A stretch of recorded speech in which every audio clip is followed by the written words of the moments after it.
98 FM's Dublin Talks. Call 6797 981. Now, happy Pancake Tuesday, or Shrove Tuesday as it's officially called. I want you to send me a WhatsApp voice note right now with your favourite topping on a pancake. We're dealing with the crucial issues of the day here. Only a voice note. Send a WhatsApp voice note right now with your favourite topping on a pancake.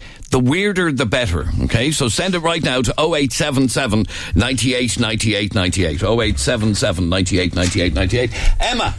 I think easy enough, just a bit of chocolate spread. Oh, easy peasy. Yeah, chocolate nice spread. Okay, yeah. see, I'm dull and so boring. lovely. The most popular is lemon and sugar. That's me. Yeah, lemon and sugar. Bit of butter as well, Adrian. Butter? Yeah, a bit of butter. No. Yeah. Oh, yeah. Really? The worst is, did you hear what Stephen Cooper had? No. Yeah. Oh, my God. We actually made us eat some live and air earlier. Peanut butter, petit filou, and kiwi fruit. Ew. Yeah. Looked right. Really? That sounds really was vile. Gross. I didn't think it was that bad at the time, but now I think it's horrible. Now, it's one thing having a favourite topping, but will you actually have pancakes today, Emma? I don't think I'm actually going to bother for the first time ever. Oh, right. Yeah, sorry about that. Tom?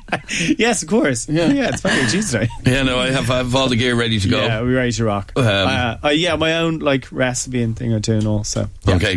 Now, the whole idea behind Shrove Tuesday was that you got rid of all the sweet stuff and the sugary stuff out of your pantry before Ash Wednesday, before you had to fast. So Mardi Gras, fasting Fat tomorrow? Tuesday.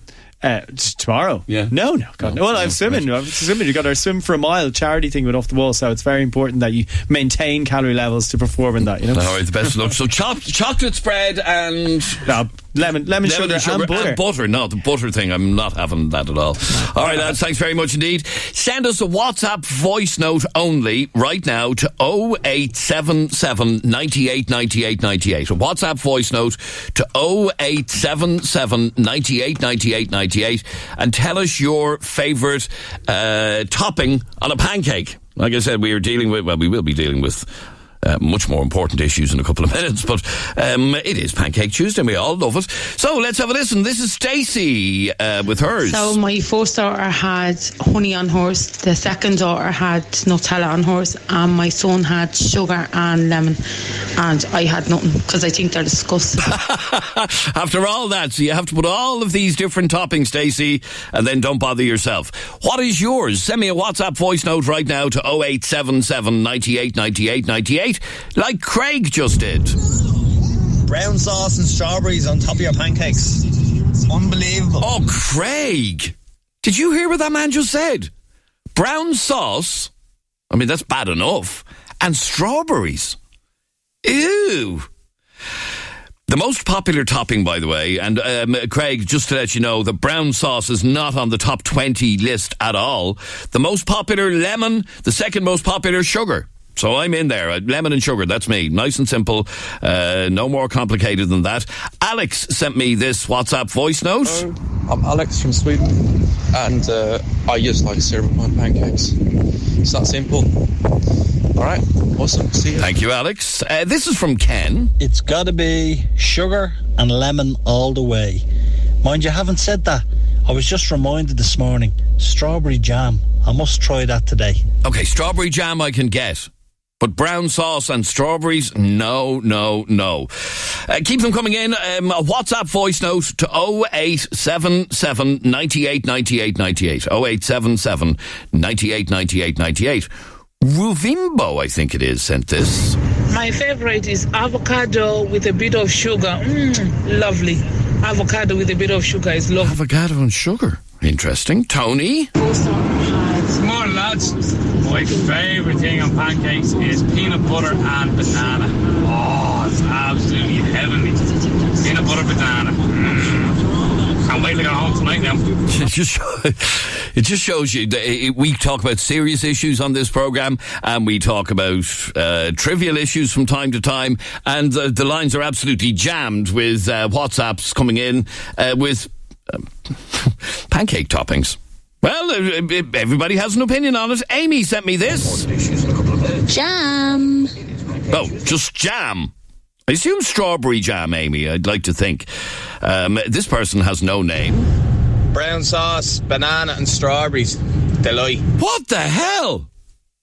Who would possibly put brown sauce, banana and strawberries on a pancake? That's disgusting. What about you, Brenda? Nutella with banana and a small bit of honey is unreal. It's very sweet, but it's unreal. It's unreal. Okay, keep them coming in. 0877 98 98 98. I have the top 20 list of toppings for pancakes for Pancake Tuesday. As I said, number 1 on the list, lemon. Number 2 on the list is sugar. So lemon and sugar are 1 and 2, and that's me. I'm boring, plain and simple, but I just love lemon and sugar. It's just the bomb. What about Sarah? Mine would be Nutella, strawberries, and hazelnuts. But I do also like the classic lemon and sugar. Okay, and Eamon? Hi guys, what I would put on my pancake is I would do the pancake, then what I'd do is I'd put it on the George Foreman with cheese and mayonnaise and let the cheese melt, and then have a lovely melted cheese pancake. Yeah, from Eamon. Cheese and mayonnaise? No, Eamon, no. Okay, let me give you the top 10. Okay, number 10, banana. Yeah, I get that. Okay. Number 9 is chocolate sauce. Number 8 is jam. So that was popular with. Nobody mentioned ice cream yet. Ice cream is number 7. Number 6 is honey. Number 5, golden syrup. Nice. Number 4, chocolate spread. Number 3, maple syrup. Oh yeah, maple syrup is actually quite nice. Yeah, it has to be sweet. Number 2, sugar. And number 1 is lemon. So let's have a listen to a couple more. This is from Tina. Morning. My favourite pancakes is bacon with maple syrup. Bacon with maple syrup? Oh, Tina. Helen, what about you?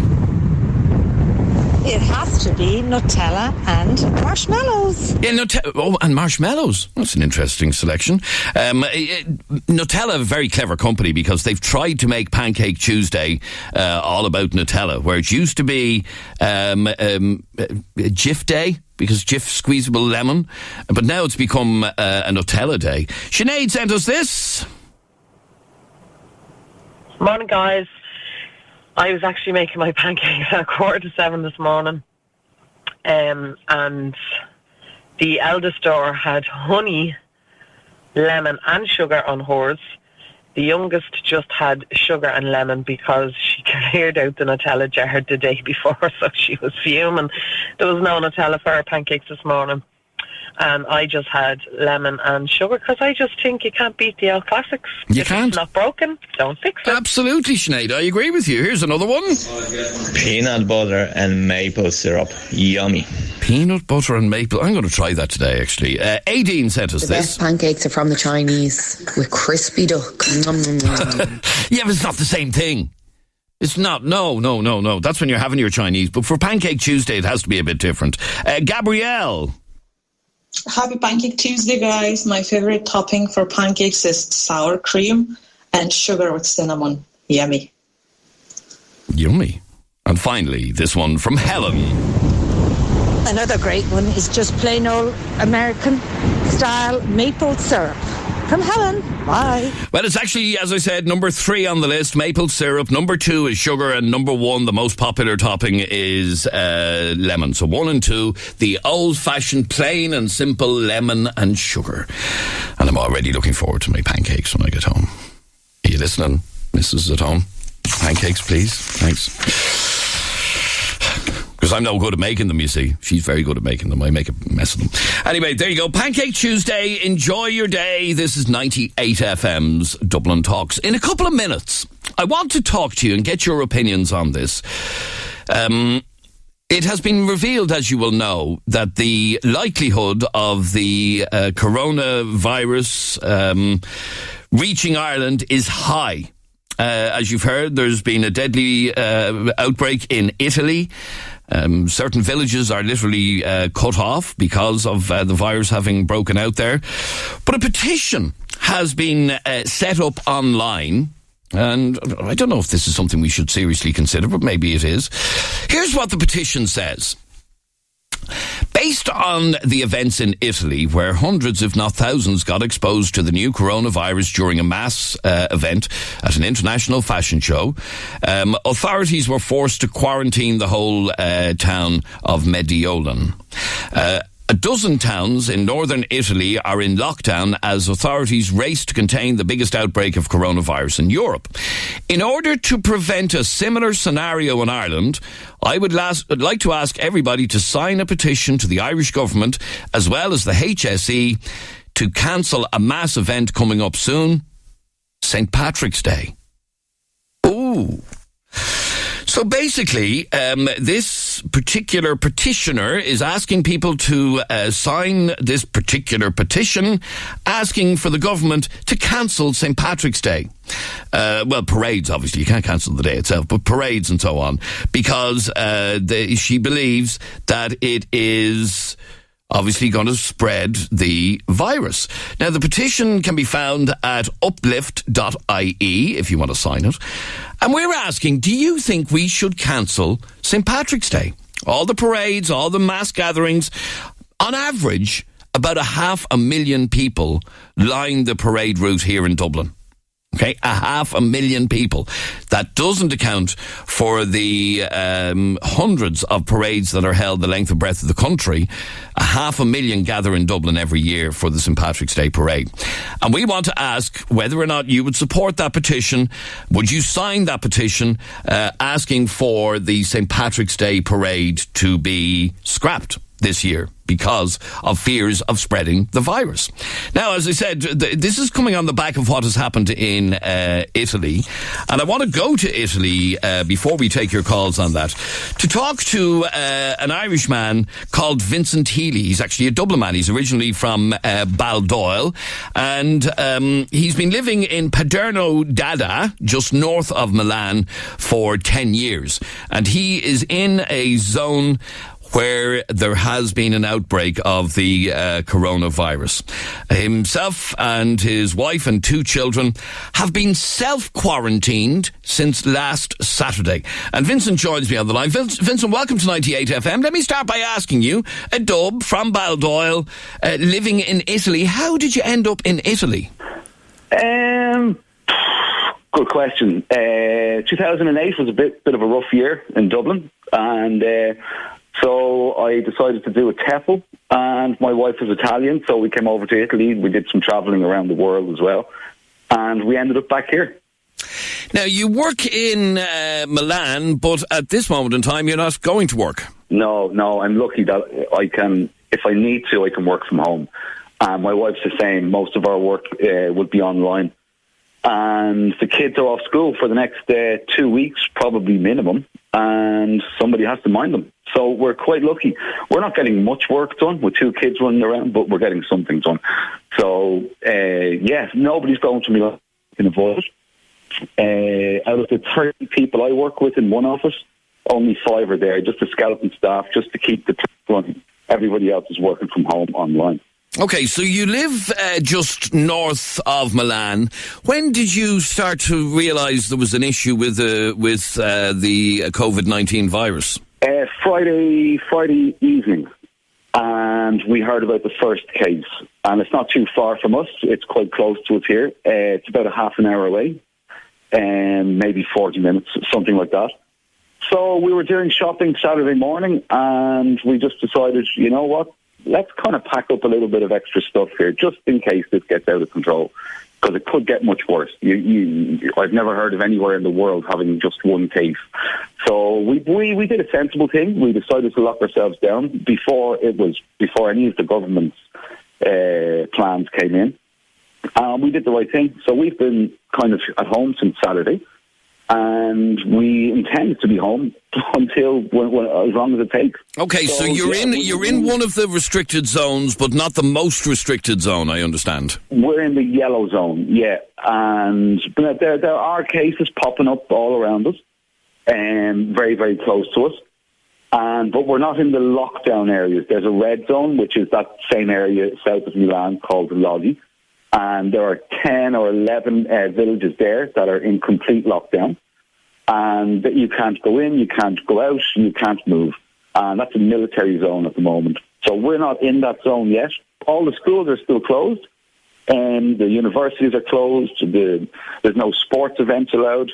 There's no tourist attractions open, and the bars are closed as well. So basically, it's voluntary lock-in, but there's not much to do. There's not much to do anyhow. So you can go out if you want to. You're choosing not to. Yeah, we've chosen not to. We've stocked up on food, and we're okay for everything that we need for the moment. We're still happy enough.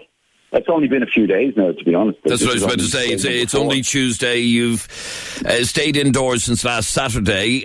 Are you going to stay there for 14 days without leaving your house? Yeah, if we have to, yeah. That's the plan. And we think it's a sensible plan. This is not panic stations by any stretch of the imagination. This is just, let's be sensible about this. Let's let it go away. There's an up to 14-day incubation period.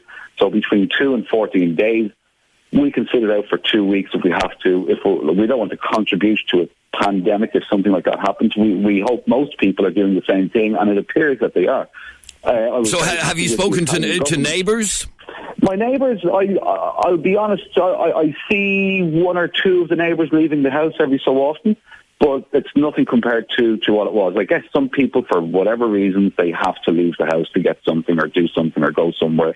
But I'd say that most people are respecting the whole plan, and most people are just staying at home. People are genuinely scared, but they're being practical about it, and I think it's going to be a testament now to how people in Lombardy and Veneto actually behave. And I think I'm very impressed with them. I wasn't quite sure how it would go. So that's why we decided to do it all by ourselves, because you don't know how people will react in a situation like this. So how are the kids coping, being basically locked indoors? They must be bored stupid by now, are they? We're trying to be inventive all the time. We have a garden, so we're quite lucky. We've got a private garden, which is unusual in Italy. So we spend time in the garden, then we come back in, we spend time inside playing with the trains, and then we'll go back out, we'll go on the scooters, stay in the garden. So we're kind of lucky. Yesterday was very lucky. It was 20 degrees and a sunny day. Today's not so great, so the jackets will go on.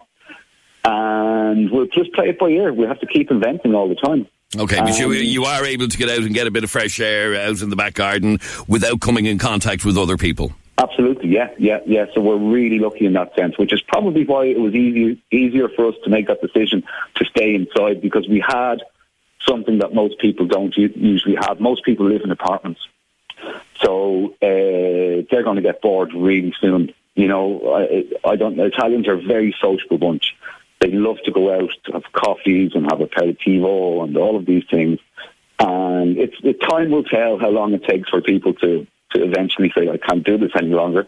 But I think, I think they're doing it now. On the most part, anybody I know, or most people I know, have decided to put themselves, kind of just quarantine themselves at home. And I think it's a very sensible approach. As I said, there's no panic stations. There was a huge panic on Sunday. All the supermarkets were completely cleared out. But, people react in different ways to different things. Mm. And how are you fixed then for food? You said you did get a stock in at the weekend. Will that last you 2 weeks? I'm not sure. We didn't want to panic. We didn't really know what the situation was at that time. So we bought probably 2 weeks' worth of food, probably. But that's 2 weeks' worth of non-perishables, like pasta, rice, and tinned goods. So I don't know how long the milk will last. I don't know how long the eggs are going to last. I'm not sure. But we won't go hungry. We just might not eat as well as we would like to. But yeah, the food will be a bit plainer. Well, Vincent, for any family and friends that might be listening to you here in Dublin, your message to them obviously is that you're safe and well and no panic. No panic, yeah, we're doing the right thing. We believe we're being very sensible. We also believe the Italian government is being very sensible by putting the measures in place that it has. And people are just going along with it for the most part. So we all know how bad this could be. So we're just going to ride it out, let it go away. And that's basically our kind of plan for as long as it takes. All right, but look, Vincent, I wish you well. It seems like you've got a very sensible approach to dealing with this. You're lucky in that you can work from home and so on. And look, I wish you well for the next however long you are indoors in Italy. Yeah, thanks very much. It'll come back to me in a week. I might be in a panic state after being at home for exactly, so long. That's exactly what we'll do. Vincent Healy, thanks very much indeed for talking to us on 98 FM. Thanks, Adrian. Thanks. Take care. All right, now, after the break, I would like to hear from you on 6797 981. Should the St. Patrick's Day parade be cancelled because of fear of the spread of this virus? Because the festival by its very nature brings thousands upon thousands of tourists into Dublin every year. They come from all corners of the globe to celebrate with us, and it's great and it's wonderful and all of that. But should it be cancelled for fear of this virus spreading in Ireland? Call us now on 6797 981. Back in a sec. The sound of the city from Kilbarrack to Kiltiernan. Dublin Talks. 98 FM's Dublin Talks. And this is Adrian Kennedy. We're with you until midday today. If you are of a mind to sign a petition, there is a petition online that you might be interested in signing. It can be found on the website uplift.ie. And the petition is called Cancel St. Patrick's Celebration. Now, you can go onto it and sign it if you want. There's not an awful lot of signatures on it so far, but it only went up this morning from what we know. Anyway, the person who posted this particular petition, a lady called Sylvia, said, based on events in Italy where hundreds, if not thousands, got exposed to the new coronavirus during a mass event, an international fashion show, authorities were forced to quarantine the whole city. A dozen towns in Italy are in lockdown as authorities race to contain the biggest outbreak of coronavirus in Europe. Italy has cancelled the Venice Carnival, which it did the other day. The annual Venice Carnival, famous for its elaborate masks, was cancelled as Italy races to contain the COVID-19 virus. So, what this person is saying, in order to prevent a similar scenario in Ireland, I would ask everybody to sign a petition to the Irish government as well as the HSE to cancel a mass event coming up soon, St. Patrick's Day. Italy cancels Venice Carnival. We should do the same with St. Patrick's Day. Now, as we all know, here in Dublin in particular, it is one of the biggest events of the entire calendar. St. Patrick's Day, the parade, the festivities leading up to St. Patrick's Day parade. And in the city alone, about 500,000 people gather in Dublin City for the St. Patrick's Day parade. If there was, at this moment, touch wood and all that, it's a possibility, hasn't happened, but if there was a carrier of the coronavirus in Dublin for the St. Patrick's Day parade, it could, in theory, spread like wildfire. It's not far away, it's only in Italy. So it's getting closer. There's been another case of an Italian doctor in the Canary Islands. So he's been quarantined. So is it time for us to get serious about this? And in order to prevent something like what has happened in Italy, and you've seen how over the last couple of days it has spread dramatically, should we do the same thing here? Should we cancel the St. Patrick's celebration just for this year, just so as not to spread this virus? Mark, you're on 98 FM. How are you, Mark? Not too bad, Adrian. How are you? Mark, you want to see the St. Patrick's celebrations cancelled this year? Well, it's not that I want to. I think it's probably the best option. So, I've seen this morning that it's already spread to the likes of Tenerife and so on, where there will be a big contingent of Irish people around this time of year. Not to be alarmist about it, there's been one case in the Canary Islands, and that is of a doctor who handed himself in, basically, and did test positive, but it's not spread throughout Tenerife. So, anyhow, the fact of the matter is, it is spreading, slowly but surely.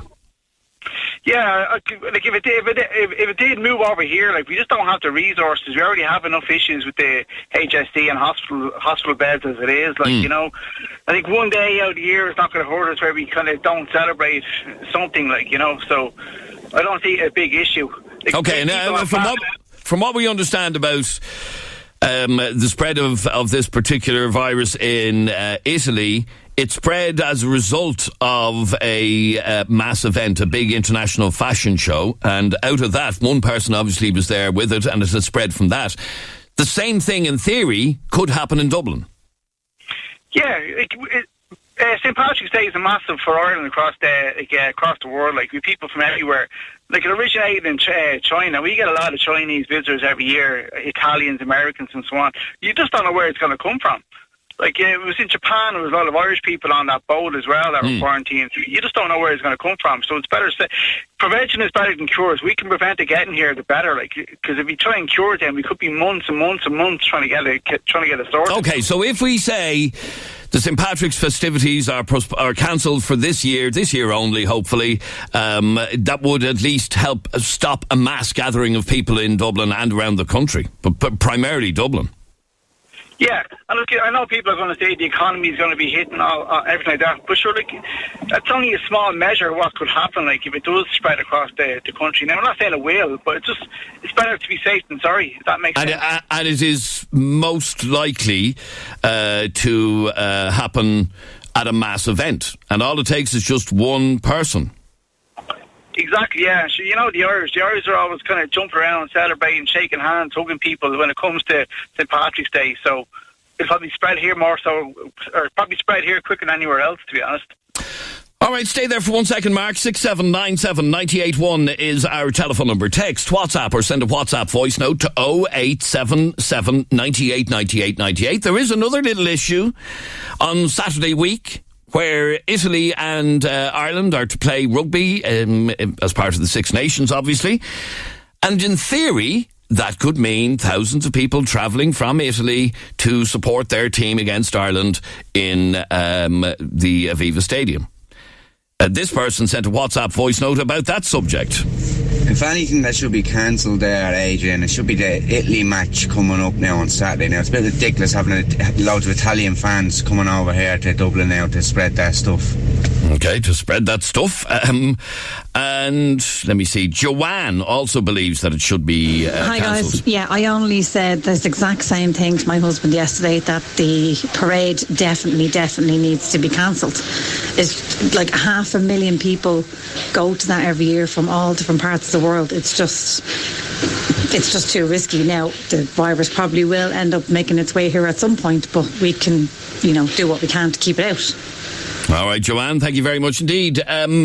Martin, we heard a WhatsApp voice note there a second ago. The IRFU this morning issued a statement saying at this moment in time, the rugby match between Ireland and Italy on Saturday week is going ahead, but that they would take advice from the government on this. Hello? Yes, go on, Mark. Yeah, sorry. Well, personally, I think that that's a much bigger issue than the parade. The parade is within Ireland. There's no epidemic in Ireland at the minute. But sorry, the parade does attract tens of thousands of tourists to come and visit Dublin for St. Patrick's Day. Of course, but this is on Saturday, and this is Italy, and then they're coming in, so we're not stopping that, which is absolutely ridiculous, because the biggest epidemic in Europe is in Italy at the moment, and we're playing them. So that straight away has to be cancelled, because then you can cause it here, and then it get worse by the parade. So the first issue is to straight away stop the Ireland and Italy rugby match. Now, as I said, the IRFU this morning said at this moment it is going ahead, but they'd take advice of the government. You don't think that's good enough? They should cancel it straight away? They should be cancelling it straight away. The biggest epidemic in Europe is happening at the minute in Italy, and we're playing them, and it shouldn't even be an issue. It should just be cancelled straight away, in my eyes. Is it not a bit over the top to be cancelling a game because of a slight outbreak? And it's nothing compared to what we've witnessed in China with this virus. And it is being fairly well controlled as well. But it's not easily can it not easily outbreak even bigger than what it is in Italy? But they're controlling it by locking people down, and then we're inviting them over to Ireland, and all it takes is a couple of cases for it to spread. So it has to be cancelled straight away in my eyes. Okay, so I don't think there's an issue. So okay, you would urge the IRFU to immediately cancel the game. Could it be held with no crowd? Yeah, well, that's the only thing. You could stop flights in from Italy, obviously, and and invite them over. But that's kind of that's an option, I suppose. To play behind closed doors. Yeah. All right, Martin, thank you. 6797 981. Bernie, you're on 98 FM. Hiya, Bernie. Good morning, Adrian. Hiya, Bernie. How are you? Good, thank you. Sure, it's getting beyond. No, forearmed is forewarned and all that, but I found a great solution, Adrian. If everyone carried a packet of Dettol wipes with them, they'd be fine, because on the back of my packet now has the coronavirus. We don't have human code 19. And we don't have any vaccine against this particular strain of coronavirus. How can Dettol know about this? Because they're all different types of strain of the virus, morning, right? So, coronavirus covers a wide variety of viruses. This particular one, we don't have a cure for. Yeah, yes, yeah. But I don't know. It makes sense to stop the lot travelling.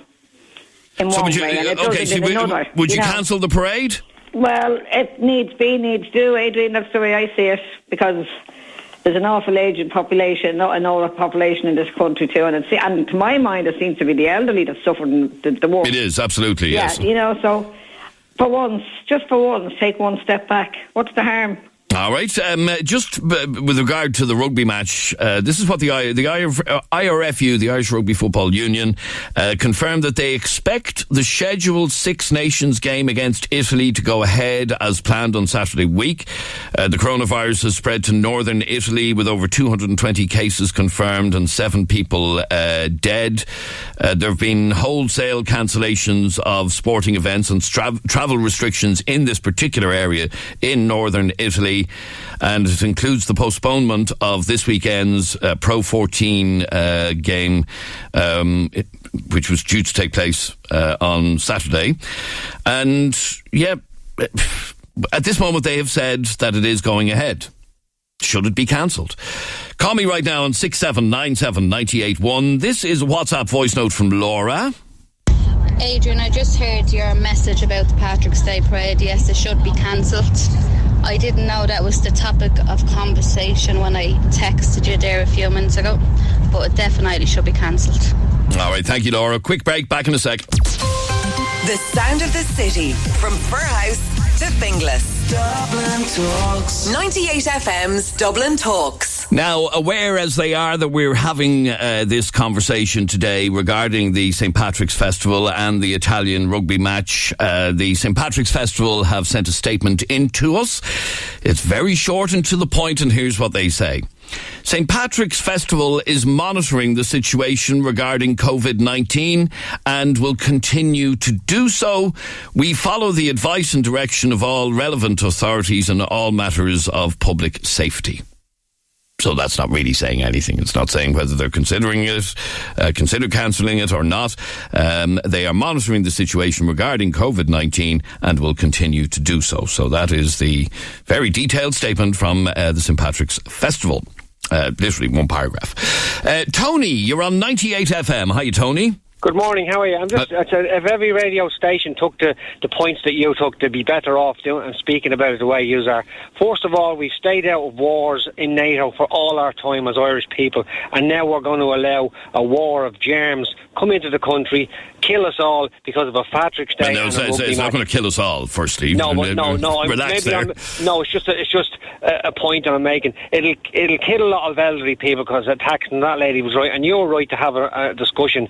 And I think what you said, it should be cancelled because of... Well, no, I didn't say it should be cancelled. I'm merely having the conversation. I don't...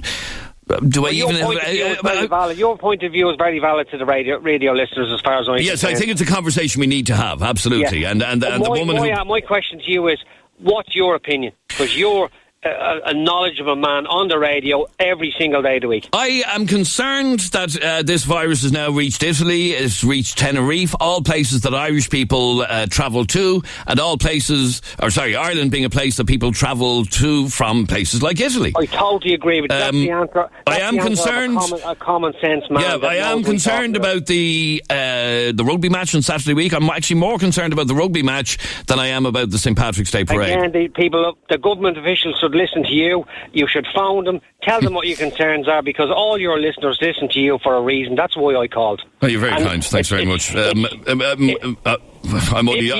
only a person with an opinion. It doesn't matter if I'm interviewing you, so you can understand, because I like your opinion, because you're very sensible and it's common sense. Common sense dictates. That's why you have a job that you have. You're a presenter. You're very kind, Tony. Thanks very much indeed. There's a lot of people can't do what you do, right? All right. And only for your radio station, we wouldn't be discussing this. But that's like I said, it was a petition we saw online earlier on, and we thought, oh, that's worthy of a conversation. So that's why we're having the conversation. Now, by the way, there is a bit of precedent here. I was just reading this online that in March 2001, the St. Patrick's Day parade and festival were put on hold over an outbreak of foot and mouth disease, if you remember at the time. In order to prevent the spread of disease, restrictions on travel were put in place. I forgot all about that, actually. Yeah. 2001, nearly 20 years ago. A month later, organisers received government backing for 3 days of festivities on the 18th, 19th and 20th of May, with the promise of being the best St. Patrick's Festival ever. Yeah, I forgot all about this, actually. It's hoped that the festival will attract over 1 million people to the Irish capital, blah, blah, blah, blah, blah. Anyway, this was back in 2001, where the St. Patrick's Festival was put on hold because of the outbreak of foot and mouth disease. So there is a precedent here for something like this to happen. Now, touch wood, we haven't had a case in Ireland yet. But as it gets closer and closer, you have to think that it is only a matter of time before it happens. So there are two key issues here. One is the Ireland-Italy rugby match on Saturday week. Do we want that to go ahead? Do we want it behind closed doors? And then, of course, St. Patrick's Day. 3 weeks from today, by the way, St. Patrick's Day. So a lot can happen in 3 weeks with regard to this virus. This time a week ago, it wasn't even in Italy, and now it is, and spreading like wildfire. So is it time for us to cancel, or at least postpone, a big event like the St. Patrick's Festival, expected to attract 500,000 people to the streets? That's what's normally there. So you would think, with an event like that, with that many people in the city, all it takes is one person to have the virus and it could spread like wildfire among our population. Shona, you're on 98 FM. Hiya, Shona. Hiya, how you doing? Shona, are you scared of this? Yes, absolutely terrified. Myself and the kids and himself, we go on holidays every year, and this year I'm just not doing it. No way. Oh, just not going on a holiday? We're just not going on a holiday. I just think the whole world should be on lockdown with this going on. And, you know, I read a couple of comments saying, you know, oh, it's media hysteria. It's not. Like, it's getting closer now.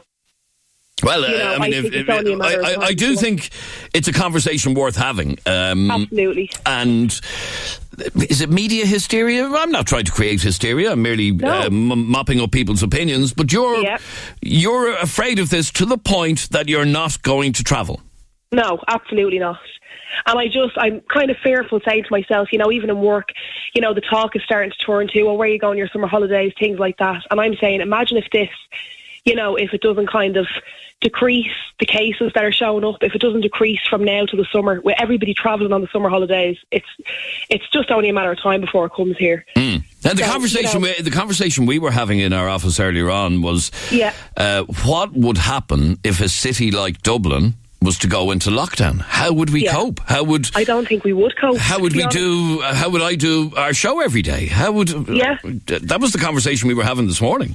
Yeah, and I only had that same conversation with my mum the other day. I said, you know, you hear it on the telly, and because it's not really happening, you know, to you directly, you kind of brush it off, like, you know, Italy's or whatever, China is in lockdown at the minute, you know. But imagine that was actually going to happen here. Yeah, last week we spoke to Kildare man who was in China. This week we spoke to Vincent earlier on, who's in Italy and staying indoors.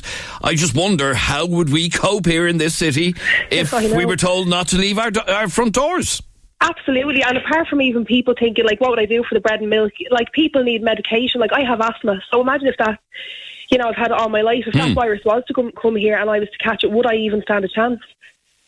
You know, how would I get around to the chemist for medication, my mum's medication, things like that? You know, It's just the little things. And I'm sure people are probably saying, like, you know, that's just total overreaction, like, you know, shut the whole world down. But at the end of the day, people have children, they have loved ones, and your whole mission in life is to keep your loved ones safe. Absolutely, I agree with you wholeheartedly. Michael, you believe that this is scaremongering, that everybody needs to calm down? Absolutely, yeah. I was just thinking there, more people will walk up Grafton and Henry Street and through Stephen's Green in the next 48 hours than would be at the Paddy's Day parade. And there's no panic there, like, you know what I mean? It's just, it's borderline ridiculous, I think. I've been following a guy called Dr. Shiva. Sorry, Michael, to cut across you. Go ahead. If the same conversation was had in Italy 2.5 weeks ago, people would have said, oh, this is ridiculous, people are... And now it's there. It is in Italy now, and is spreading. Yeah, but that's the thing. The problem with the whole Italy thing, and this is the mainstream media, which is a problem for me at the moment.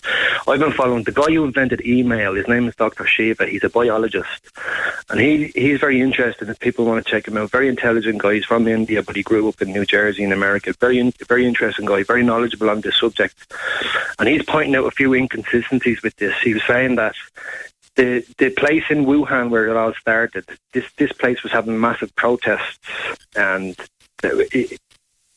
against the government. Now, in Italy has a massive nationalist movement that are totally against the government, and I think a lot of governments are going to use this, that are having problems with their citizens, to shut it down. I don't think this disease is a big issue. Sorry, Michael, what in God's name are you talking about?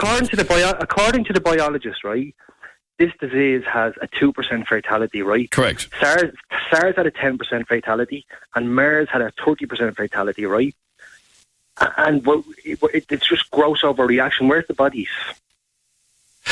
But you're implying, from what I was listening to, that this is being somehow deliberately spread. I think the disease is there. It's been exaggerated, and the governments are going to use this as a kind of a... Well, controlling mechanism of their people. It's ridiculous. I mean, there's more... What's to benefit from that guy, Vincent from Dublin, being stuck in his house for 2 weeks? How's that?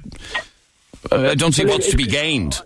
Well, it's got nothing to do with Vincent from Dublin. I'm talking about in Italy. 60 million people live in Italy, and they have a massive nationalist movement. They're taking on the established government. Michael, enough, seriously. Lee, you're on 98 FM. How are you, Lee? Good, Adrian, you? Now, Lee, you don't think that we should be cancelling the St. Patrick's Day parade or the rugby match?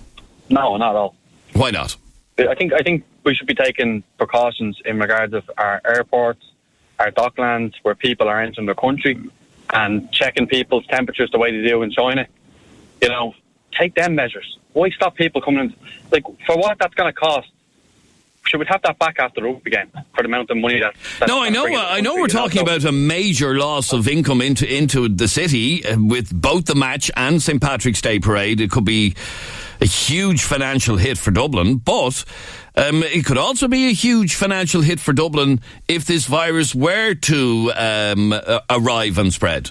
Yeah, I'm not saying that it's not serious. Of course, it's 100% serious, but why is it like... You see, the point of this is that the virus spread in Italy through a mass event with a lot of people at it, and that was a fashion show. And had they known then what they know now, they'd cancel the fashion show. That's the point. Adrian, this didn't happen. This didn't happen 24 hours ago. This is going on for the last 3 or 4 weeks, 5 weeks maybe, in China and stuff. The whole world knows about it. Why are the governments in all countries, not just Ireland, not taking the measures and basically standing at the gates of these countries, at the airports, stopping people saying, hang on, we need to check everyone's temperature. They check your passport coming in. Sure, it could be anybody. Do you know what I mean? But they don't check if you're well. They don't check if you have this killer virus. Okay, so you believe that they should? They should be checking everyone. At the point of getting off the plane, every single person gets checked. Anybody who then is sick or goes into quarantine at the airport, they don't leave the airport, they don't leave the quarantine, they're at the airport, and they're taken back home to wherever they're from, or back to quarantine, or until they're well, or until something happens. But you don't see the need to cancel an event that could attract 500,000 people? No, we should be just taking measures to prevent the virus from spreading, from coming to Ireland. Take them measures. Why stop things that we, like St. Patrick's Day, we celebrate it every single year. It's But probably one of the biggest as I events. mentioned to you, there is precedent for the parade being postponed, which was a couple of years, well, back in 2001. So there is precedent here. I know there is, but I'm not saying it doesn't make a difference when the parade happens or when the whole St. Patrick's Day happens. That doesn't matter. But what does matter is it doesn't matter. Like, let's be honest, right? If little Johnny goes on holidays to Italy and he comes back and nobody even checks him. He doesn't know who he's met on holidays. He doesn't know whether he's bringing the coronavirus back anyway. Well, you just heard that caller a minute ago. She's not going on a holiday this year because of this. But that's just her maybe, or the small minority. People are still going on holidays. Don't be fooled by that. But well, I have to say it's on my mind as well because, believe it or not, I'm meant to be going to Italy on my holidays this summer. And will I go? I don't know. We'll have to wait and see. Let me just bring in one last call. Irene, you're on 98 FM. Hi, Irene. Yes, hello, yes. Good, Irene. What did you want to say? Yeah, no, I absolutely agree that both really should be cancelled. On the basis that we've had no cases here in Ireland yet? No, absolutely not. But, I mean, it's in Italy at the moment, northern Italy, as you say. And then you think the Patrick's Day parade as well. They come from, people come from everywhere for our parade. And I just think it's taken a very big chance, really. Okay, so cancel it. Let me play a couple more WhatsApp voice notes before we wrap this up. This is from Anne-Marie. I'd just like to say you can cancel the rugby, cancel the Paddy's Day parade. People come into this country, their flights are already booked. What are we going to have? No flights in and out of Ireland? I don't think that's going to happen. This virus is going to spread. It's going to spread. These people are already booked to come into this country one way or another, whether it's hotels or the Paddy's Day parade. They're still going to be here. And finally, this message from Darren. Hello, how you doing, lads? Come here, just wondering, was the St. Patrick's Day parade cancelled back in 2001 because of the foot and mouth scare? Now, if it can be cancelled for that, I think it would be cancelled for something a little bit more serious right now. So I don't think it's a question of whether it should be cancelled or not. It should be cancelled. It's only one day of the year. And in relation to the Italy-Ireland game, that should definitely be cancelled this weekend because there should be no case of contamination coming into this country, no matter what. Thanks very much. Bye-bye. All right, Darren, thanks very much. And as we said, yes, there is precedent. It did happen back in 2001 where the parade was postponed back in 2001 because of the outbreak of foot and mouth disease. So, as I said, the St. Patrick's Festival Committee did issue us with a brief statement, but a statement nonetheless. St. Patrick's Festival is monitoring the situation regarding COVID-19 and will continue to do so. We follow the advice and direction of relevant authorities in all matters of public safety. So there you are. Watch this space to see, firstly, if the rugby is cancelled, although as of this morning, the IRFU said no, it's going ahead, but a lot can change in a couple of days where it comes to this virus. And back to where we started this conversation from, and that was the petition online. If you want to sign that petition, if you want the parade cancelled, you go to uplift.ie and search for the petition Cancel St. Patrick's Celebration if you want to sign it. Not an awful lot of people have signed it, but maybe you want to. You go to uplift.ie. This is 98 FM's Dublin Talks. I'm Adrian Kennedy. We're here till midday today. On the way after the break, I hate when people ask me. It's 11 o'clock across Dublin. Good morning. This is Adrian Kennedy. This is 98 FM's Dublin Talks. And this is Trish with Tuesday's top headlines. Thanks, Adrian. A woman in her 30s has been arrested in connection with the murder of a man in City West this morning. The man in his 20s died after he was stabbed outside a house in the Browns Barnwood estate in Kingswood at around 7 a.m. The man's body remains at the scene. A union representing Dublin bus drivers says a day of action may be needed to highlight antisocial behaviour on one route. Last night, the number 27 didn't serve Brookfield and Jobestown. It was the third time in less than 2 weeks that the service was curtailed. A hotel in Tenerife has been put into quarantine after an Italian doctor who visited the building tested positive for coronavirus. The Ahea Palace has asked 1,000 guests to stay in their rooms. A number of towns in northern Italy are in lockdown after 7 people died from the virus. And a man arrested in connection with the murder of Cian Mulready Woods has been released. He was one of 2 men arrested arrested last week by Gardaí investigating the death of the 17-year-old. A second man remains in custody. And you're up to date on 98. Thank you, Trish. 98 FM's Dublin Talks. Call 6797 981. Tuesday morning in Dublin City. This is Adrian Kennedy, and that man there in front of me is Jeremy, and we want to talk to you. We want you to finish this sentence for us. I hate when people ask me. Yes, it's... What day is it? Are you awake there? No, I was awake, yes, yeah. I hate when people ask me. That's the sentence we want you to finish for us. I hate when people ask me. I don't know if you have... you do have one of these as well. You're a cat owner as well, aren't you? Oh. There is a cat around our house. Why? Oh, you're one of those cat owners there. You're a cat owner by default. Basically, a cat walked into your garden and you just... No, we do have a cat. I wouldn't have a particularly loving relationship with same said cat. But anyway, what's the point you're making? I hate when people ask me, and I get asked regularly when people visit the house and stuff, why have you got pets that are cats? Why bother having cats for pets? The hatred towards cats, I've never ever understood it. It's been going on for years, and I'll never ever get it. Why people ask me, you've asked me as well many, many times, why have you got two cats? What's the point in having cats as a pet? Cats are horrible pets. Cats are scum. Cats don't belong on this planet. No, who said that now? But why do people have such a disdain for cats? I just dislike cats, always have. I've never seen the attraction of them. So you hate when people ask, why do you bother having a cat Because I have to be honest with you, I think cats are the best pet you can actually have. No. Apart from a gerbil, a cat is the best pet you can have. No. And we have we've always disagreed on this matter, and we'll continue to disagree. Anyway, you hate when people ask you, why have a cat as a pet? My point is, and I explained this to people because I only had this conversation with one of my neighbours the other day when he said to me, he called in asking for a loan or something, and he saw that we had two cats in the house, and he said, why have you got cats as a pet? He has a dog, a beagle dog, and my point to him was quite simple. The difference between cats and dogs, at 11 o'clock at night on a windy, wet February night, you don't have to walk a cat around the block.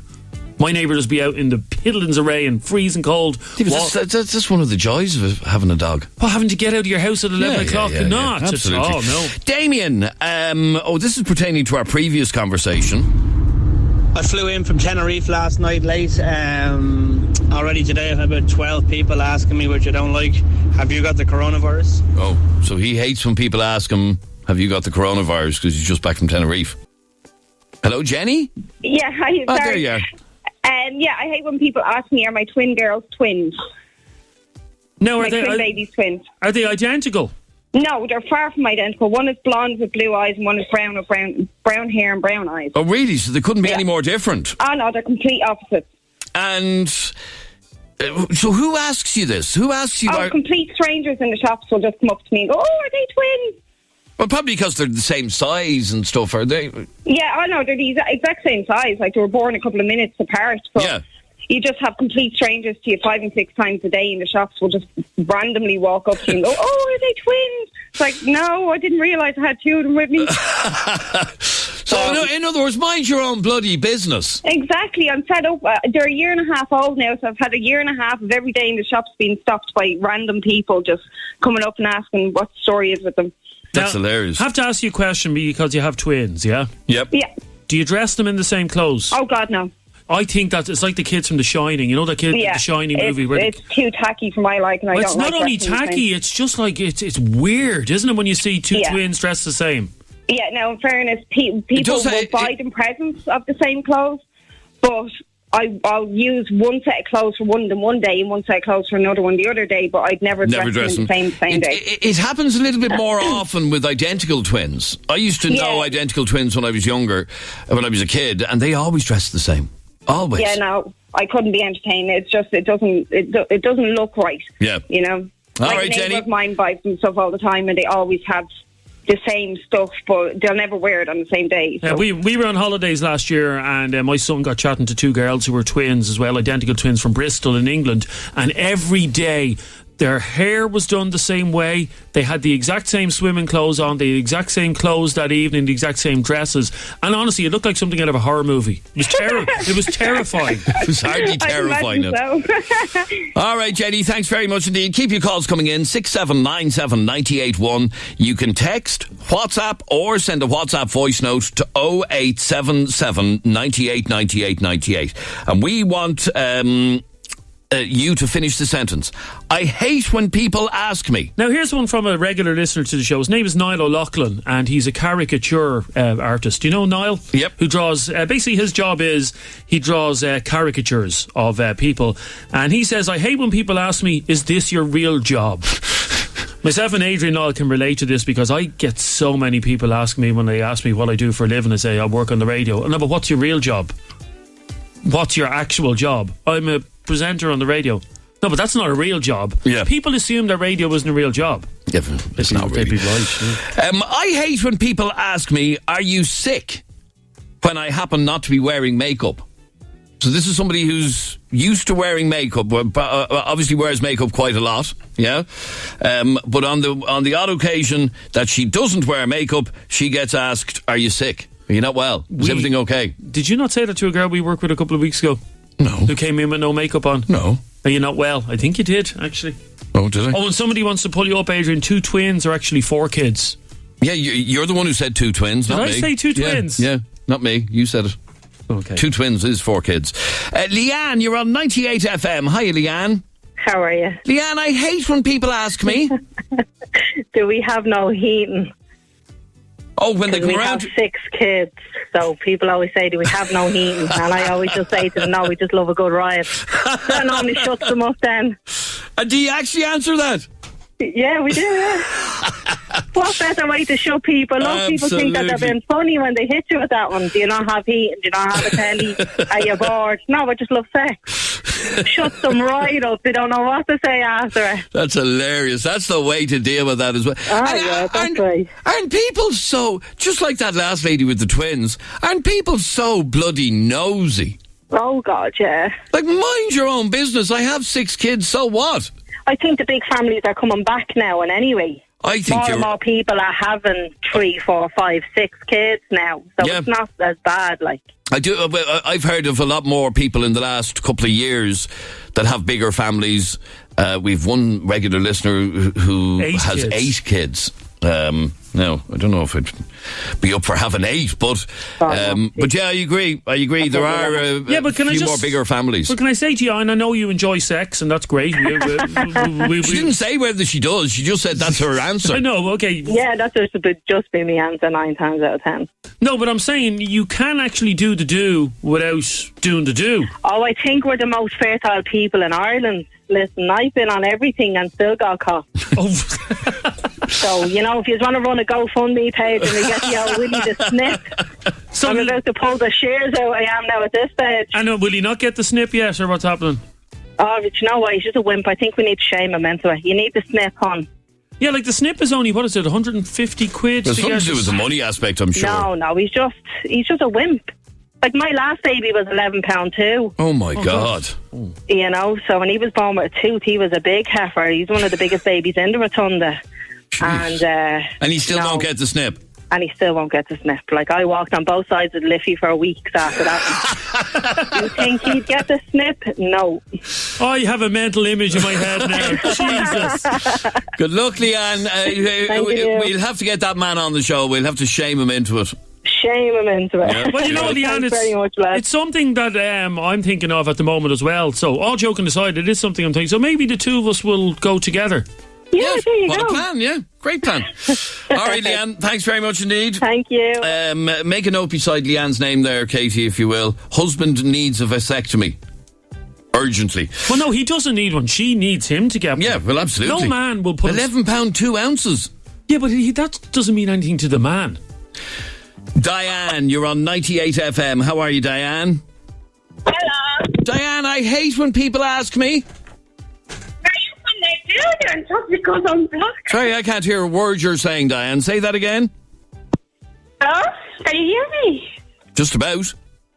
Yeah, Adrian, I just hate when people ask me that, are you from Nigeria or what part of Nigeria are you? Just because I'm black, I know, but I'm not actually from Nigeria, and I just hate it. Oh, and where are you from? I'm from Cameroon. Oh, from Cameroon, okay. It's in Africa. Yeah. But people automatically assume that because 95% of people that told me, Diane, where are you? Are you from Nigeria, or what part of Nigeria are you? See, and I usually don't answer the question. I usually ask, are you from any kind of rare country or anywhere in the world? Are you from Slovenia? Are you from Czechoslovakia? And they were, no, but I'm not. But they and automatically assume that you're from Nigeria. I can relate to that. We were in Australia on holidays a couple of years ago, yeah?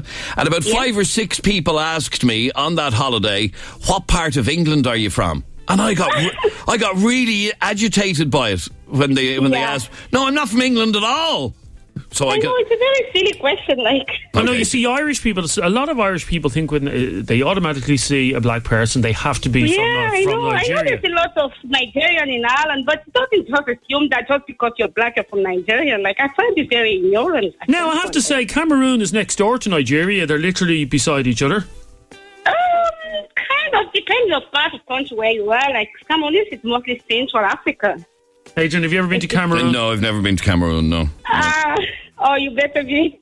And what is it worth visiting? At the moment, no. There's a crisis going on. If you listen to the news, to the world news, like there's a crisis between the Anglophone and the Francophone because it's a bilingual country. Oh, I see. So it's not at the moment, but it used to be a safe country, and hopefully everything will be back to normal. But at the moment, but when you go to Cameroon, you don't really feel it. It's mostly in the English part.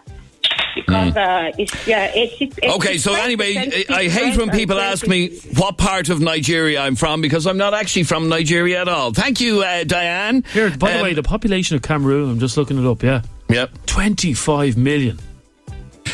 Isn't that That's a lot of people. Population? Here, check out the population of Nigeria. Why, what would you say it is? Hang on. 80 million or something like that. It couldn't be that much. It is something like that, I think. See if I'm right. So what are you saying? How many are you saying? About 80. 80 million. The area code is +234. I don't want to know the area code. Just in case you want to ring somebody there. The population is... What was the figure you gave? I said 80. The population... Oh, you're way off. Way off. How much is it? Go again. Go on. 120. Way off. Go on, what is it? 200 million people in Nigeria. Derek sent us this WhatsApp voice note. Hi lads, listen to your show every time. You're doing a great job. I hate when people ask me, have you got a toilet in your house? No, just do it in the lawn. Great show, keep it up. Thanks, lads. Why would somebody Derek else Vickers here. Bye-bye. Unless he's living in a very, very, very old house. Derek, can you message us back and tell us the circumstances by which that would even come up in conversation? Oh, sorry, no, Casey's just telling me what he meant by that. He meant when people visit the house. Yeah. Okay. And people do say that. Yeah, they do. Do you have a toilet? Well, obviously I have a toilet. Well, no. My granny, God rest her, had a toilet at the back garden. Yeah, but that was back in the 50s, like. It was back in the 50s. Talking about today. Yeah. Most people have a toilet. Yeah. Well, it's the polite way to ask. If I go into your house, I wouldn't turn around to you and say, Adrian, can I do a wee? You wouldn't say, do you have a toilet? No, I'd say, where's your toilet? Would you? Yeah. Kira. Hi guys, I'm married 7 months now, and I hate when people ask me, so, when are you having children? When are you going on maternity leave? What's your plan? How many are you having? When are you having them? Why aren't you having one now? I know it is something that annoys an awful lot of people when they get married. The questions just start flowing in about, and from everybody. People think they've the God-given right to ask you, well, any movement yet? Any sign? Yeah, because... Patter of tiny little feet? Yeah, because it's a natural progression in a lot of people's eyes. Nobody's business. So people should just stop asking each other everything. Should they? Roisin, you're on 98 FM. Hi, Roisin. Hiya. Roisin, I hate when people ask me. I hate when people ask me if my piercings are sore, as if I'm walking around and my face is in pain just because I have my lip pierced and my nose pierced. And were they painful? For a second when I got them done, but it's not as if they're sore all the time. Oh, right, so people assume... No, I would myself, especially... Where did you say you have pierced? Two lip piercings and my nose. Oh, 2 lip piercings. Is that the stud that goes in one side of the lip and out the other side of the lip? Yeah. Oh, God. How do you eat your dinner with those things there? It's fine. Like a normal person. And in other words, the face Jeremy's making at this very moment would suggest squirming. Oh, I am squirming, yeah. But it's not sore. It was sore to get it in, but it's not sore in day-to-day life. It was like a tiny pinch, but it's only lasts like a second and it's done. But it's not as if I'm in pain like all the time just because it's in my face. Now, those lip piercings, I'm fascinated by them because I know a load of people have them now. Now, this is where the stud goes in the top part of the lip and comes at the bottom part of the lip. When you decide, when you get older or whatever, and you get out of this phase, because piercing is a phase, isn't it? Yeah. I've had it since I was about 16. I know, but you're not going to see a 70-year-old granny walking around with a lip piercing, are you? Well, I've served customers in my job, and a lot of them, I'd say they're about 50 or 60, and they have piercings. But when you decide, or if you decide to get rid of the lip piercing, is there going to be a hole in your lip? A small one, but it can close up because the lip one's... Yeah, I know. Because I just have an image of someone getting that piercing taken out in 5 years. They're in a bar having a drink, sucking it through a straw. Next minute, it's like a fountain coming out of their lip. It's like spraying over the place. I know somebody who had a nose ring, the like a bull ring in their nose a couple of years ago, and now she's all settled and married and kids and everything else, and she got rid of it. But there's no lasting sign of it. So the skin closes up. Yeah, but it certainly did in that case that I'm talking about. All right, thank you, Roisin. Let me play this one from Stephen. I hate when people ask me, are you going to Glendalough? I drive a Glendalough Tourbus with Glendalough written on the side of it. And I also have a Glendalough Tour jacket I wear all the time. So I don't get it. Where else would he be driving to? Yeah, my mate has the same problem. He's a bus driver and he drives the bus. What number bus goes to Limekillen, Adrian? That's where he drives it to. I haven't a clue. Have you never even heard of Limekillen? I've heard of it, but... Yeah, I don't know where it is. Anyway, he tells me that he drives whatever number bus goes to Limekillen Road, which is somewhere in Dublin, and he says if he had €1 for every passenger that the door opens on his bus, okay? Yep. Now, just picture this. On the front of his bus, it says Limekillen Road, yeah? Yeah. That's where the bus goes. Yep. And for every passenger that gets on, the door opens, how are you going up to Limekillen Road today? And he's like, it says it on the front of my bus. I can't make it any more plain than that. Limekillen Road, by the way, is in Terenure. And what bus is I don't know what bus, I just know it's in Terenure. Come on, you must know. I have no idea. The 72? No. Fiona, you're on 98 FM. I hate when people ask me. How did you not know you were pregnant until you were in labour? Sorry. Sorry, I can't hear. It's all muffled, Fiona. I couldn't hear what you were saying there. How did you not know you were pregnant until you were in labour? And did you not? No, I didn't know.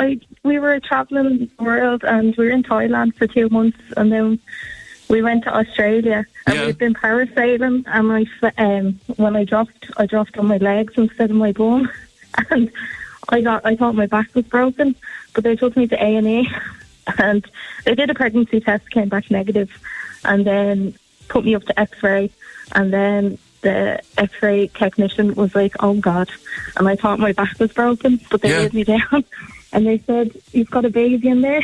Really? And I was like, oh my God, I'm going home. But then she said, no, you're having this baby today. Jeez. And the obvious question would be, did you not get your periods for the whole night? I did. I've always had like light periods and on and off periods my whole time. And the other obvious question is, were you not showing at all? No, see, there's a funny thing. I have a picture of me 2 weeks before I went into labour, and like the baby, she's up in the ribs. And I didn't feel any kicking because the placenta was through the front. Wow. That's what the doctor said, yeah. But what about morning sickness or any of the swelling in the ankles or anything like that? Nothing. I was down on like hikes up mountains in Thailand and all. That's unbelievable. Yeah. Like we went on runs, swims, hikes. No kicking. Okay, so the first you knew that you were pregnant was an hour before you gave birth. Well, it was about 12 hours. I was in hospital at 11 in the morning and then maybe an hour or two until we found out. And then I had her at like 3 o'clock in the morning the next day. How did you cope with that? Because obviously, you know, when you're pregnant, you're mentally preparing for the baby arriving and everything else. You have the crib done. Yeah.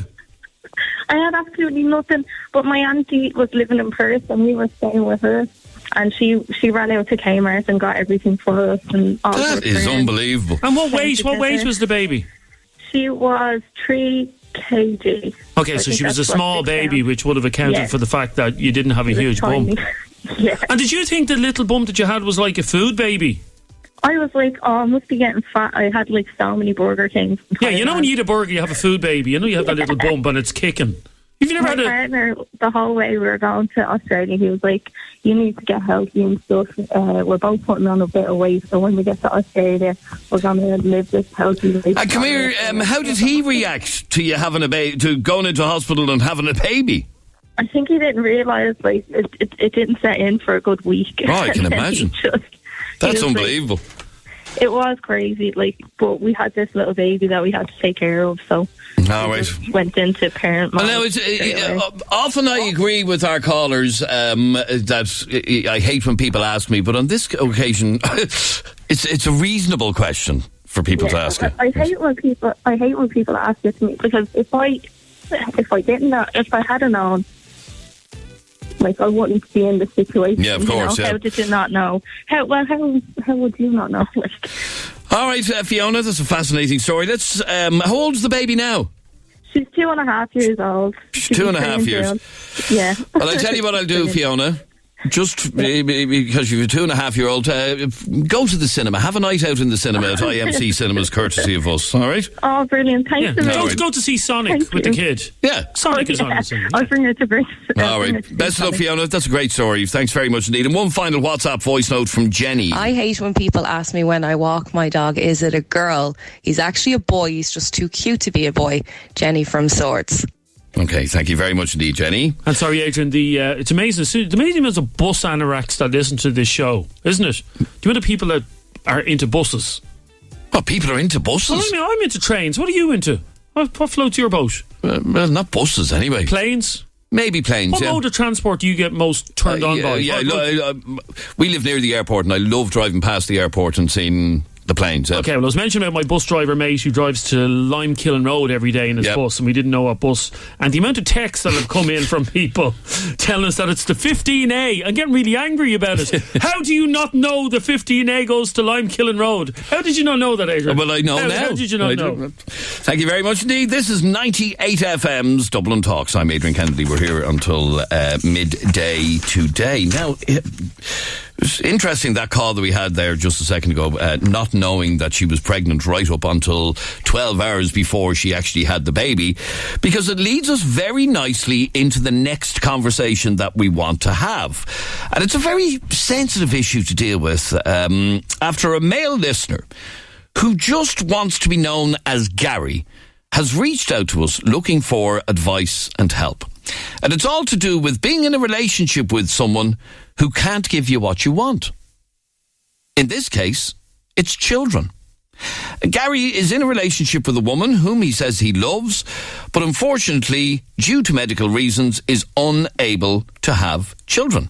And Gary has now found himself in a difficult predicament, and I will read his entire email after the break. He reached out to us over the weekend, but I would like to hear from you on 6797981. You can text, you can WhatsApp, you can send a WhatsApp voice note to 0877 98 98 98. Could you stay in a relationship with somebody who couldn't have kids? Be that a man or a woman, by the way. Call me right now on 67979 981. We'll take a quick break and I'll read Gary's email out straight after the break. The sound of the city from Saggart to Sutton. Dublin Talks. 98 FM's Dublin Talks. And this is Adrian Kennedy with you until midday today. So, Gary has a predicament, and as I said, he reached out to us over the weekend. He sent us an email, as many people do, to dublintalks@98fm.com. dublintalks@98fm.com. Anyway, Gary is basically looking for your help, your suggestions, your advice. Please don't read out my surname, he says. I've been dating my girlfriend for nearly 5 years now. And now I don't know if I want to stay with her. She's perfect. She's an amazing girlfriend. I couldn't ask for better. But she can't have children. I knew this at the start of the relationship. She was open enough about it. I was fine with it for the first 4 years of the relationship. To be honest, I couldn't care less. However, it was the one thing I was sure I'd never leave her over. And I told her that often. But about a year ago, it started to change after I found myself wanting to have children, even though I didn't care before. People change. That desire has gotten stronger and stronger. And now I really want to have children. But if I'm with her, I never will. To clear it up, biological children are not an option because of health issues with her. She will not use a surrogate and does not want to adopt. So I don't know what to do. Do I try and ignore the desire for children, or should I break up with her? Telling her will crush her because that's her biggest fear and the one thing that I promised her. But my desire to become a father is increasing by the week. I don't know what to do, and this is the first time I've even told anyone about it, bar my own parents. So there. Now, isn't that a bit of a dilemma? So, okay, the beginning of his relationship, obviously he was a bit younger, wasn't thinking of kids, wasn't even on his radar. But now, nearly 5 years into the relationship, it is on his radar. And I'm assuming, I don't know this for a fact, but I'm assuming he's seen friends of his have kids and spending time with them and whatever. And now he wants that for himself. But his girlfriend has said that she's not into using a surrogate, does not want to adopt a child, so has obviously resigned herself to having a life without a child. But in order for Gary to stay with her, he has to accept that as well, that his life will be childless. And they're not married, so that's one thing, I suppose. Yeah, I'd love to hear from you on this, on 6797981. Is he being a selfish git by even thinking of leaving her? Or is it better off to end the relationship now, walk away now, rather than staying together for years and ending up resenting her, perhaps, for not having children or not giving him children or not being able to? Call me now on 6797981. You can text, WhatsApp, or send a WhatsApp voice note to 0877 98 98 98. Niamh, you're on Dublin's 98 FM. Hi, Niamh. Hi, Adrian. How are you? Good, thanks, Niamh. So, as I said, he's been in this relationship nearly 5 years, loves the woman to bits, blah, but this whole child thing is in his head now. That's very difficult, isn't it? It's an awful situation to be in. I don't believe there's any difference between men and women when it comes to the yearning for children. They say that there's the maternal instinct, but I think men can feel it just as much. It's not his girlfriend's fault by any means at all. She can't have children, and she's been honest with him, and she's obviously been able to resign herself and maybe make a little bit of peace with the fact that she can't have children. She has been quite adamant about the lack of surrogate and the lack of adoption, which closes every option off to him, which is maybe a little bit unfair, that, you know, he has no option except the two options of stay or go. And they are the options. They are the options he has, yeah. If he stays, he has to resign himself that he won't be a dad. If he goes, maybe he can meet somebody new, if he's lucky enough to. I don't think the feeling goes away, to be honest. I remember being convinced I didn't want any more children until suddenly I did. And the feeling was overwhelming. It came out of nowhere, and it was overwhelming. Yeah, really overwhelming. It almost to the point where I started to find myself disliking pregnant women, because I wanted to be a pregnant woman. It was ridiculous. I've never felt anything like it. And as I said, it came from not wanting any more to being perfectly happy with the one I had. Okay, so your point on this is, if that desire is that strong, he'll only end up resenting her. I don't know if he'll end up resenting her, but I don't think he'll ever be fully happy. If he wants a child and he feels that would make him content and complete him, I don't think he will ever be happy until he gets what he wants. And as I said, she's not at fault. It's not her fault she can't have children. But the shutting down of the surrogacy and the adoption is leaving him with no other options. Yes, if she was even a bit open to that. Yeah, here's exactly what he said. To clear it up, biological kids are not an option because of health issues with her, but she also will not use a surrogate and does not want to adopt. But then she is kind of closing off the other two options that they could have, or the third option of fostering a child. She's closing all those options off to him. And unfortunately, when you do that, you do leave somebody with just two choices. And it's an awful decision to make after 5 years. But I can't see the urge to have children easing or going away. And as he said, when they started in their relationship, it didn't bother him in the slightest. But now, years later, it is bothering him. It is. Yeah, we all mature. We all move on. We all get to different stages in our life. And he may be at the stage now where he's thinking of settling. And settling to him includes a child. And if it doesn't include it for her and she won't ease up on the other two options, well, then I don't see how he has much of a choice. To be honest, it's an awful thing. Stay there for 1 second, Niamh. 6797981 is our telephone number. You can text, WhatsApp, or send a WhatsApp voice note to 0877 98 98 98. We're talking about Gary's dilemma, basically. He's in a relationship for 5 years. The first 3 or 4 years, kids weren't even on his radar, but in the last year and a half, it's really got into his head that he wants to be a dad, he wants to have children, but his girlfriend, for medical reasons, can't, but has also ruled out using a surrogate or adopting a child. She doesn't want that either. And he's basically thinking to himself, what do I do here? Do I leave her? Or do I stay with her? Now, our next caller, we're using our voice disguise on because we don't want to identify his brother in this particular... So, in other words, we don't want Alan, we're calling him, to be identifiable. Alan, why did your brother leave his wife?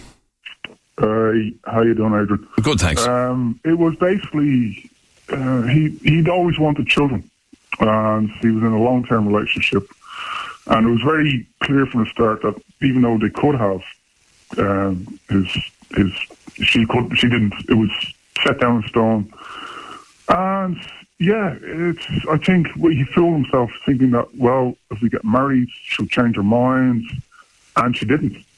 Okay, so it wasn't that she couldn't have children; it was that she wouldn't have children. No, we'll never know. But it was basically set in stone from day one. And I think he got to bury his head in the sand and think, I can change her. So he went ahead with getting married, knowing that this was part of the deal, but he thought after they get married she might mellow a bit and she might change her mind. But she never did. No. And it just caused a lot of heartbreak, like animosity. They both work in the same trade, obviously I won't mention that. And that was her passion. That was... and no, it was never, and there was no changing her at all. No, and the marriage just ended up getting annulled because of that very reason. Because with the Catholic Church, if you refuse to supply children or provide children, it's a case for annulment of a marriage, and that's basically what happened. And it was a short marriage; it was a long marriage. It wasn't like how many years? We're talking about a decade. Oh, right, okay, so... Well, no, I'd tell a lie, about 7 or 8 years at least. At 7 or 8 years, and during that time, she just was not returning. The lady was not returning at all. Exactly. And he should have walked away. That's but hindsight is a great thing. But he moved on, he met somebody else, and now he has a family. And he's right. So, unfortunately, it was a long lesson and hard lesson to learn for him. But... No, just out of curiosity, Alan, did she ever have children? No. No? Doesn't, no. Is she in a new relationship? I have no idea. I haven't met her since the annulment, and that's gone back a long time. Okay. So. But the bottom line was that it just got too much for him to stay with her because she just point blank refused to have children. Now, out of curiosity, did he ever go on to have children? Yeah, as I said, he met somebody else and he has 2 children now. So, right. They're not in Ireland, so there's no chance of them hearing this conversation. But yeah, it was obviously a big deal to him. But unfortunately, it's stubbornness, I suppose, to a certain degree, and I can change. It's like sometimes a woman tries to change a man. I can make him better. I can change her mind, change her routine, or change the way they act. He obviously was under the illusion that he could do the same. No, and even though he was fully aware from day one that... but he thought all along that he might change her mind. It's a slightly different story to the story that we've been hearing from Gary, in that she can't have children. It's not that she won't have children; she can't have children. And as he said in his message, and this is his dilemma. For the first 3.5, 4 years of their relationship, he wasn't arsed about kids. It just wasn't on his radar. Maybe he was in his early 20s. I'm not quite sure his age. But it wasn't on his radar at all. But now it is. Now he is of a mind to want children. But his girlfriend not only can't have children, but won't have children by surrogate or by adoption. Just point blank refuses. And he's now thinking to himself, do I stay or do I go? Call me right now on 6797 981. Text, WhatsApp, or send a WhatsApp voice note to 0877 98 98 98. The sound of the city from Perrystown to Portmarnock. Dublin Talks. 98 FM's Dublin Talks. It's Tuesday morning. This is Adrian Kennedy with you until midday today. We're talking about Gary's dilemma, and a difficult one, but here's an upsetting message that's come into us just a couple of minutes ago. And it says, this is something I torture myself with. I am the same as this girl. I'm infertile and face a very daunting conversation every time I start dating someone. It's almost like you're labelling yourself as damaged goods and taking yourself out of the game, because I don't want to be the reason someone has to give up what they really want, a baby. I was 19 when I was diagnosed. I'm now in my mid-20s, and I don't feel any differently about having a family. I've decided not to have one because the child would not be mine too. It would be his or someone else's that I'm raising, and I don't know why, but I can't settle well with that.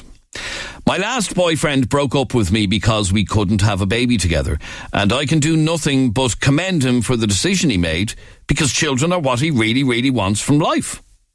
I fear, too, that someone I love will leave me for my biological inability as well as personal decision. But that guy, Gary, needs to do what's best for him and his missus and break up with her to start all over. Or he has to accept and make peace with something she can't control and her personal decision. What a brilliantly written message. And that's a lady in the exact same situation as Gary's girlfriend, and she's nearly saying to you, Gary, if that's what you want, well then leave. Because her last boyfriend broke up with her because we couldn't have a baby together. But she commends him for the decision. Wow. 6797 981 is our telephone number. Again, we are using our voice disguise to protect this lady's identity because of the sensitivity of the subject, and we're calling this lady Pamela. Pamela, welcome to 98 FM. Hi Adrian, how are you? Now you're actually in this situation right now. Absolutely, and it is heartbreaking. And that message you just called out there, that's the way a lot of women feel. Now I'm lucky that at the moment, the partner I'm with now knows that I can't have children and is happy with that. But with my ex-husband, I think it was a factor of, let's say he had an affair, but I think it was a big factor of it as well. That like a year into our marriage, I got sick, and because of that, I couldn't have kids. Now, we did discuss adoption and surrogacy, but it's so expensive. So your new partner, is your new partner aware that you can't have children? Yes. And how does he feel about it? Fine. He's fine. As he said, we look at fostering, because that's the way I look at it, is there's kids out there that need a home. And I love kids. So if that's my way of helping out with kids, then that's what we'll do. We'll look at that, maybe in a year or two when we're together nearly a year now. But that's something that we'll look at down the road. And is it in any way an issue in this new relationship? No, he's quite happy. He says he loves me enough just that if it's got to be the two of us for the rest of our lives, then that's the way it's got to be. But this guy who's after texting into you, emailing into you, if he wants to have kids, then he's got to go. He's got to leave her. Now, like I said, I was taken aback by the message that I read out a couple of moments ago, where her last boyfriend broke up with her because she couldn't have a baby, but she can do nothing but commend him for the decision he made, because Absolutely. Children is what he wants. Children's what he wants. As I said, in my marriage, I think that was a big thing. We were together 10 years, and a year after we got married, I couldn't have kids.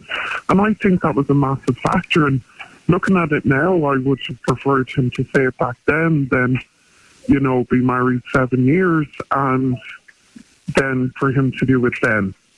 Okay, so it would have been better if he'd just said earlier, listen, I really want kids, I'm heading on. And this is going to be the toughest decision he's ever going to have to make. But he'd be breaking her heart.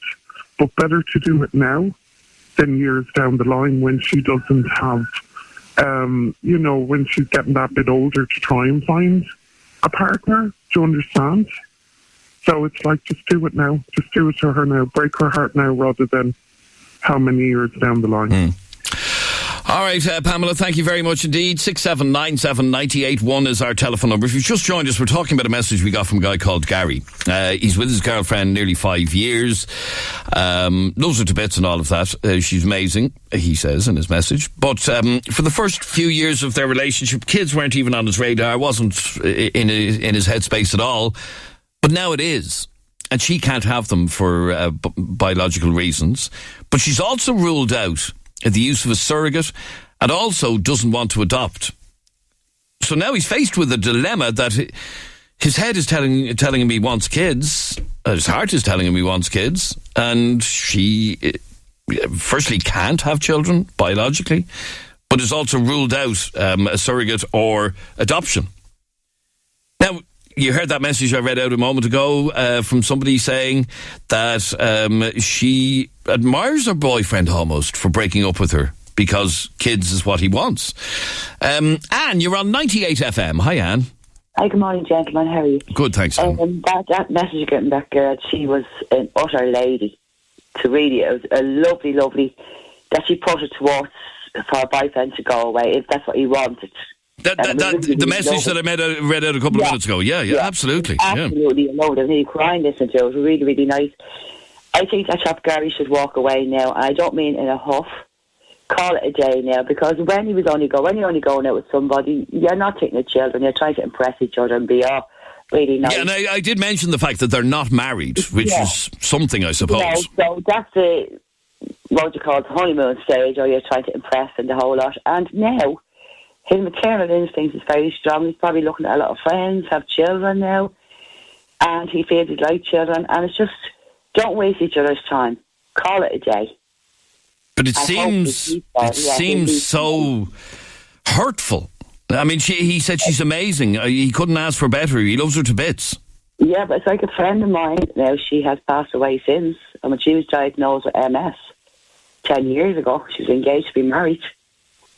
And she told him, I'm going to get sicker. I'm not going to get any better. You've got your choice. He walked away, but he was with her when she died, and he never married after it. They were always great friends, but he wouldn't be able to hack her illness. So I know it's a completely different issue, but she gave him that choice, walk away, because I'm not going to get any better, and she never did. But he was always by her side for hospital visits, wherever, a little bit decorating the house and all that, but just not romantically linked with each other as a couple. But she gave him that choice, and he never bothered with anyone else. So I think he really, really loved her, but just wasn't able to hack the responsibility of everything together. So I admire him for that too. He was always still around when she needed him. But okay, but you believe, as I'm actually a little bit surprised that most people contacting us are saying that he should walk away. Primarily, I think, because she's also ruled out the idea of using a surrogate or adoption. She's knocked everything. I don't mean she, I don't mean Mr. Girl. She's knocking everything on the head to give him any hope at all. So it's basically like it's me and no family ever. Like there'll never ever be a glimmer of a child there. So just I will not be happy. Yeah. So he has a very cold decision to make. Stay with her, and I'm never going to be a daddy, or leave her, and maybe someday I will be. There hasn't been a maybe thrown, and maybe we'll try, or maybe. But there's been nothing. It's my way or not at all. And to me, my advice at that would be is walk away, and please God, he'll meet somebody and have a little family with them. All right, let me read another message that's just come in to us. It's shocking, actually, the amount of people going through exactly what Gary is going through at this moment. Anyway, this is a message that came in to us. I have a medical condition that prevents me from having children. My current partner doesn't want kids at all, so that does take the pressure off me. But I still want kids now, and I would be open to adoption or surrogacy, but he is adamant he doesn't want kids at all. And I have debated, and still debating, whether I can live without having kids at all in myself. It's so hard, and it's true what a previous caller said. It's a feeling that doesn't go away.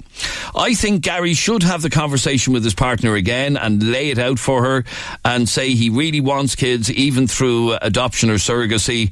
And if it's still a no, then he should walk away.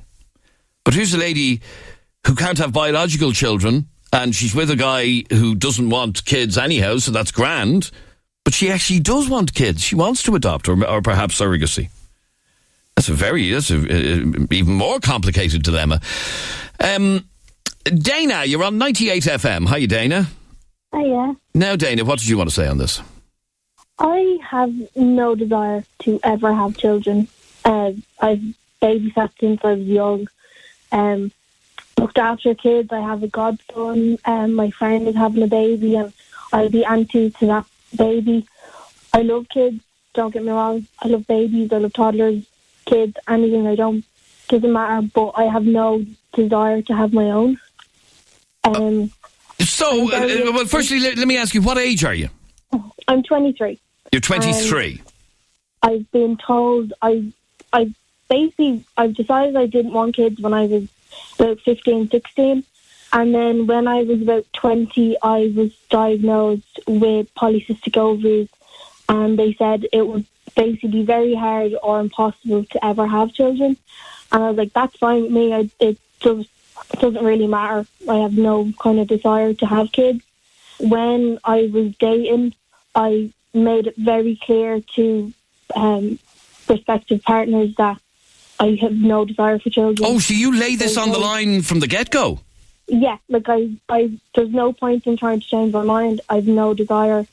If you want children, then I'm not the person for you, because I don't want to have to deal with, say, a couple of years down the line, all I want is kids. And I'm like, no. And have you had people walk away? Yeah. Oh. And I'm fine with that, because we want two different things.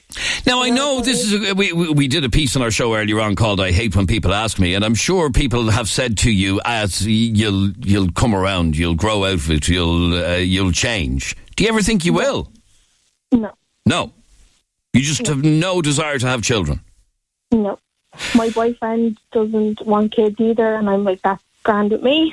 Okay, so that's grand at this moment in time. Stay there for a second, Dana. I want to just bring in one last call, and that is... Sorry, I don't know this person's name, actually. It's not on my screen. What is this person's name? Daz. Daz listens to our show... Listens to our show in Jersey, of all places. How are you, Daz? Absolutely. How are you doing? Good morning. You well? Good, thanks. Now, you are in a same-sex relationship, and you have two children, a 6-year-old and an 11-month-old. Yep. Your point is that you can't understand how this woman won't either consider a surrogate or adoption. Yeah, absolutely. I mean, when we got together from the get-go, we discussed that we'd like to have kids, and obviously, biologically we can't. But we did go down the surrogacy route. It is expensive. We looked at it from the UK side of things. It was looking at about 50 grand in order for us to do that. A hell of an awful lot of money. There was no way we could have done it. We went to an adoption agency over in Jersey just to pop in and have a look, and we had a chat with those guys there, and before we knew it, we were placed with our now 6-year-old. Then we got notification then to say that the birth mother was pregnant again. Would we consider it? Would we consider taking on the second child? And we did. I'm sorry, are the children from Jersey or from elsewhere? Yeah. No, they're from here, from Jersey. Really? All right, okay. Yeah. The chances are slim enough, but that's amazing. Very slim. But the problem is that the thing that we were looking at it from our side of things was, guys, there's kids out there that need help. Yes, and in fact, the thing that you say in your message is what a selfish gift you can do, basically. A selfless gift you can do. Yeah, what a selfless gift you can do out there. These kids, come across. I mean, we've literally just got our second one probably about 3 or 4 weeks ago. And he's actually the biological brother of the older one. Oh, right. Okay, very good. So they do have a connection. And that's amazing. That's a great story. I'm sorry to cut across you, Daz, because unfortunately I'm out of time and I have to I've been asked to squeeze in one more WhatsApp voice note before we wrap up from Adrian. I wanted to have kids, get married, the whole lot, and my boyfriend didn't, so we broke up. And we actually ended up getting back together, whatever. But then I was told I couldn't have kids, and it was the saddest thing in my whole entire life. And then a year later, after I'd come to terms with everything, I found out I was pregnant. Life has a funny way of messing with your head. Absolutely. All right, Adrian, thank you for your message, and thank you all of you for your calls. That's it from us for today. Back tomorrow, 10 a.m. Barry Dunn is next. Some great music in the next hour, like these.